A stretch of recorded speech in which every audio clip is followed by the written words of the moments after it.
Hello guys and welcome to episode 32 of Minecraft Cities and Castles. Today we're taking a look at Fort Karsten.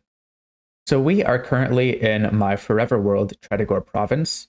For those of you who are familiar with the sort of layout of Tretogor, this is Castle Leslie, this is Dun Lion, and just a little bit this way, coming into the distance, you will see the desert city of Medina.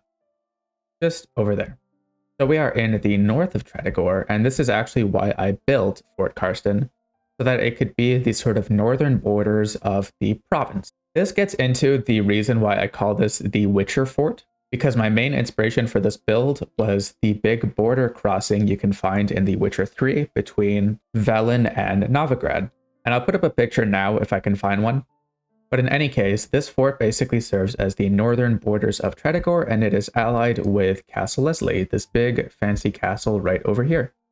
You approach it if you're coming in from the Tretogor side through this covered wooden bridge. I had initially built a stone bridge here, but I felt like the wooden bridge fit the frontier sort of vibe better. Now we have a lovely red and brown wooden covered bridge. I've done a little bit of terraforming around here and put in a few custom trees.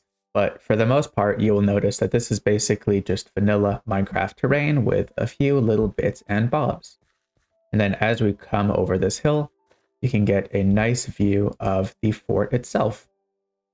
Coming in just over to the left here, we have a very small sort of docking area where people have been dragging ships up onto the banks of this little kind of soggy wetland. So we can imagine that maybe they go fishing sometimes or get some supplies in from the main castle.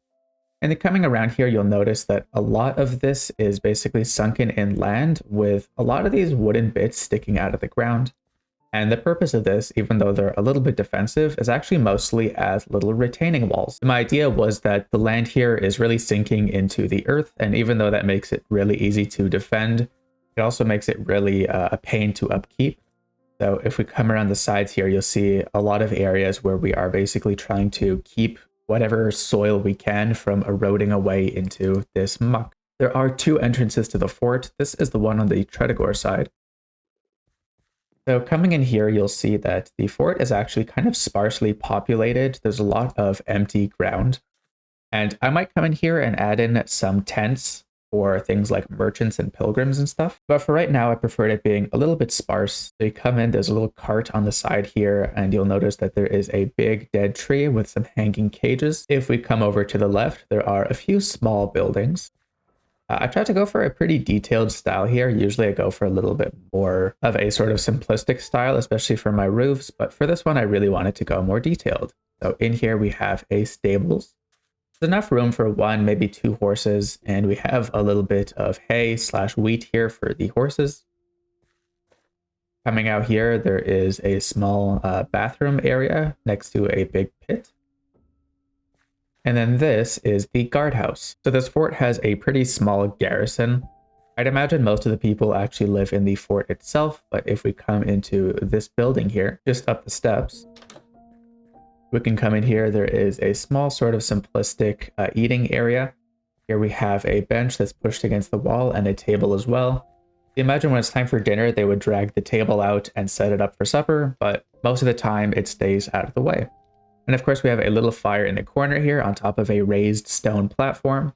The smoke here has sort of discolored a lot of the wattle and daub around it, but most of the smoke leaves through this little window up here. And then this is where the guards sleep. You can see that there are only actually 3 guards that are sort of permanently stationed here at this fort. It's not a really big operation here at Fort Karsten. If we come around here, you'll see that there is another doorway. So this is the one that leads out into the lands beyond. This is technically a savanna right now, but I don't like savannas at all. So I might turn that into a custom mountain range. And this sort of just leads off into nowhere for the time being. If we come back in, you'll see that there is a little platform here to defend the approach to the fort. So you can get a pretty good defensive position here. Even though it's a small place, I think it would suck to assault Fort Karsten because there's basically only 1 or 2 ways where you can actually get up close to the fort without totally sinking into the muck and mud and the sort of swamp water. Over here we have a couple of conjoined buildings. So this one here is the pantry. It is pretty busy in here, so we have some bits where we are hanging things like smoked meat and herbs. We have some pots and barrels full of carrots and stuff, little shelves, hooks for hanging things. We have barrels and tons of goodies to last us for a couple of months. And then if we come in on this side, this is the actual kitchen. So we have our food prep area, some more hanging herbs and stuff, a little chair to sit down on while you're, doing sort of laborious things like picking herbs. And here we have our cooking area. Coming back out, you'll see that we have a separated area here that just adds another layer of defense. And in this little bit, we have a couple of muddy pigs. Over here, I wasn't super sure what to do with this area, so I put in a little tent where people are sort of just using it to hang out for the moment. Over here, we have a well. So this is a mechanism where there is a weight on this end and a rope that goes down. So you attach the bucket and it will go down into the well. And then back here, we have another little toilet. Finally, we can get to the tower itself. You'll see that there is a little moat around the tower and it's sitting on top of a motte, which is a sort of artificial hill.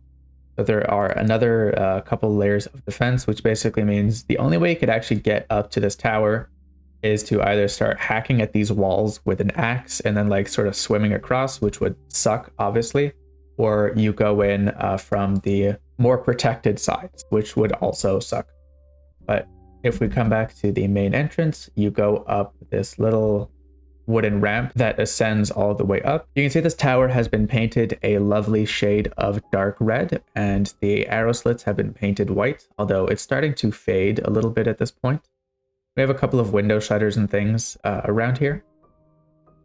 And if we come in, we get to the throne room.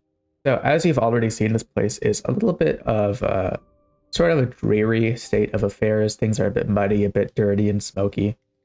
Here we have our throne in the middle here. We are using shelves like in a lot of these builds. So I built this right when shelves came out. We have here the banners showing our allegiance and a couple of arrow slits with window shutters. Up here we have an all-seeing eye, which is a reference to the other castle that's in the distance. There it is, Castle Leslie. And we have a little fireplace here and a big hanging pelt just to sort of insulate the room and make it a bit warmer. If we come up the stairs here, we can get up to this level. So this level is being used by something like a maester, if you are familiar with Game of Thrones. I thought since this fort is on the frontier, it'd be good for them to have a way to communicate with the main castle. So they have a couple of cages here with birds in them, and they have little bits of paper and feathers so that they can write messages and tie them to the birds. And then over here we have a custom cabinet that sort of hints at this as well. So we have our ink, we have our little pieces of paper, like our little name tags, and we can send our messages, which I thought was a cool little way to use this middle room in the castle. And then coming up to the final room here, this is where the actual commander or lord or knight of the fort would hang out. So here we have a little dining room table, another fireplace. Here we have another big pelt just to insulate the place. We have some furniture here for storage, and the main thing you'll notice is that we have two of these big cupboard or closet beds. For whatever reason, I was sort of inspired by the Netherlands when I was coming up with this room design, and I liked the idea of these really insulated beds that are tucked away into the closet because they provide a little bit more privacy and also warmth. You imagine that this is like a big curtain that you could pull across here. You'd have your own little space. You don't have to talk to or see the other people in the room because it is like a shared space. And especially because this place is still like in the medieval period, a lot of the servants would probably be sleeping up here as well. You imagine this way the lord and his son or wife or whatever can have a little bit of their privacy from the peasants and serving people even while they're in the same room. And then over here, we just have a little toilet that drops down, although I forgot to add the sort of dirty part of that down at the bottom of the motte. That is going to effectively do it for Fort Karsten. It's a relatively small build, although it has kind of a big footprint in the world. And I'm posting this on Halloween because this is effectively my spooky build for the year. So I hope you guys enjoyed. If you have any questions or comments about the lore or Tredegor or what's going on with this channel, feel free to drop them down below. As always, if you have suggestions, you can also leave them down below. There will be a link to my Discord in the description, and I will see you guys next time.